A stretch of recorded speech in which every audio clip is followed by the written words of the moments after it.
जय श्री कृष्णा दोस्तों, हरे कृष्ण चैनल में आपका स्वागत है। दोस्तों कैसे हैं आप?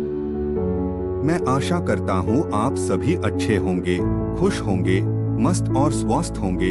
दोस्तों रोज की तरह आज फिर एक वीडियो आपके सेवा में प्रस्तुत किया हूँ। दोस्तों अगर हम महाभारत की बात करें तो महान शूरवीर बालक अर्जुन पुत्र अभिमन्यु का नाम सबसे पहले आता है, जो योद्धाओं के सागर से पूरा एक दिन अकेला ही लाड़ता रहा और सारे योद्धाओं को छक्के छुड़ा दिए थे। पैंटमी अभिमन्यु निहत्थे हो गए और रथ के घोर को भी मार दिए गए। फिर भी अभिमन्यु रथ के पहिया लेकर अपने ऊपर हो रहे वार को रोक रहे थे। आखिरकार कौरव पक्ष के 9 योद्धाओं ने घेर कर युद्ध नियम के विपरीत जाकर बेरहमी से उनकी हत्या कर दी थी। अब प्रश्न ये उठता है कि श्री कृष्ण ने महाभारत में क्यों नहीं की थी अभिमन्यु की रक्षा? तो आइए जानते हैं विस्तार से महाभारत कथा।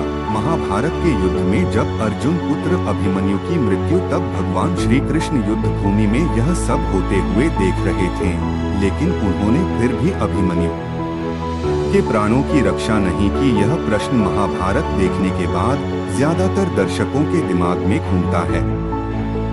तो आइए जानते हैं इसके पीछे का सच, जो बन अभिमन्यु की मृत्यु का कारण। महाभारत की कथा में वीर योद्धाओं में एक बड़ा नाम अर्जुन पुत्र अभिमन्यु का है।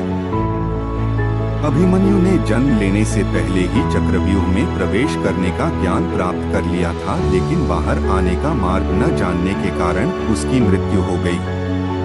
अधिकांश लोग इसे ही पूरा सच मानते हैं, लेकिन अभिमन्यु की मृत्यु के पीछे एक विशेष कारण था, जिसकी वजह से भगवान श्री कृष्ण ने भी अभिमन्यु के प्राणों की रक्षा नहीं की थी।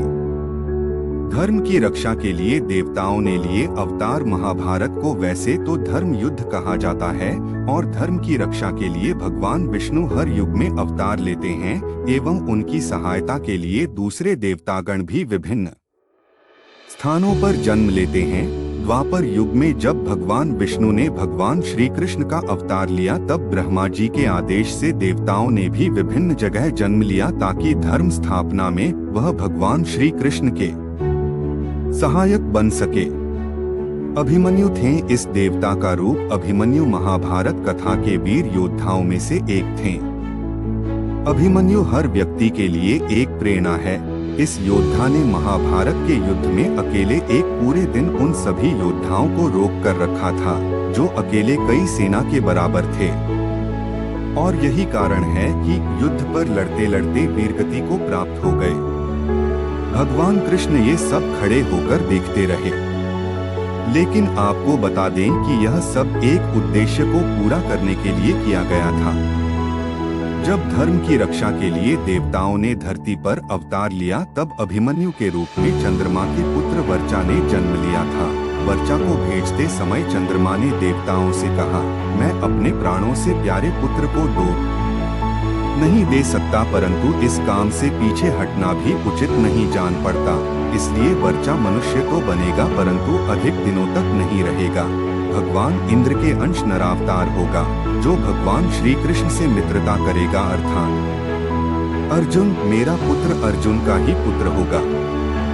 चंद्रमा की शर्त पर देवता हुए विवश। चंद्रमा माँ ने अपने पुत्र वर्चा के लिए देवताओं के सामने यह भी शर्त रखी कि भगवान कृष्ण के सामने ही मेरा पुत्र चक्रव्यूह का भेदन करेगा और घमासान युद्ध करते हुए बड़े बड़े महारथियों को भी चकित कर देगा, परंतु दिन भर युद्ध करने के पश्चात सायंकाल तक उसकी मृत्यु होगी और वह वापस मेरे पास आ जाएगा। यही कारण है कि वीर अभिमन्यु महाभारत का करते करते वीरगति को प्राप्त हो गए और श्री कृष्ण चाहकर भी कुछ नहीं पाए। चंद्रमा के इसी शर्त के आगे सभी देवता विवश हो गए और फिर चंद्रमा के पुत्र वर्चा ने महारथी अभिमन्यु के रूप में जन्म लिया, और फिर वो महाभारत के चक्रव्यूह में अपना पराक्रम दिखाते हुए अल्पायु में वीरगति को प्राप्त हुए। इस कारण ही श्री कृष्ण ने अभिमन्यु को नहीं बचाया था। दोस्तों कैसा लगा कमेंट करें, लाइक, शेयर और सब्सक्राइब करना ना भूले। जय श्री कृष्णा, राधे राधे।